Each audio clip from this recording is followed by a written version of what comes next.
موسیٰ بن اسماعیل نے ہم سے یہ حدیث بیان کی کہ رسول اللہ صلی اللہ علیہ وآلہ وسلم نزول قرآن کے وقت بہت سختی محسوس فرمایا کرتے تھے۔ ان کی علامتوں میں سے ایک علامت یہ تھی کہ یاد کرنے کے لیے آپ اپنے ہونٹوں کو ہلاتے تھے۔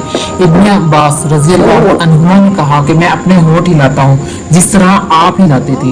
سعید کہتے ہیں کہ میں بھی اپنے ہونٹ ہلاتا ہوں جس طرح ابن عباس رضی اللہ عنہما کو میں نے ہلاتے دیکھا، پھر انہوں نے اپنے ہونٹ ہلائے۔ ابن عباس رضی اللہ عنہ نے کہا کہ پھر یہ آیت اتری کہ اے محمد قرآن کو جلد جلد یاد کرنے کے لیے اپنی زبان نہ ہلاؤ، اس کا جمع کر دینا اور پڑھا دینا ہمارا ذمہ ہے۔ حضرت ابن عباس رضی اللہ عنہ کہتے ہیں یعنی قرآن آپ صلی اللہ علیہ وآلہ وسلم کے دل میں جما دینا اور پڑھا دینا ہمارے ذمہ ہے، پھر جب پڑھ چکے تو اس پڑھے ہوئے کی اتباع کرو۔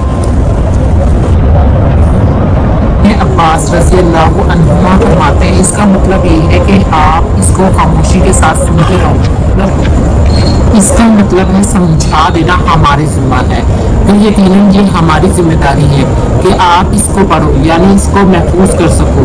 چنانچہ اس کے بعد جب آپ کے پاس حضرت جبرائیل علیہ السلام وحی لے کر آتے تو آپ توجہ سے سنتے، جب وہ چلے جاتے تو رسول اللہ صلی اللہ علیہ وآلہ وسلم اس وحی کو اسی طرح پڑھتے جس طرح حضرت جبرائیل علیہ السلام نے اسے پڑھا تھا۔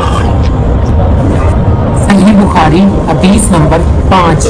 مزید ویڈیوز کے لیے چینل کو سبسکرائب اور لائک کریں۔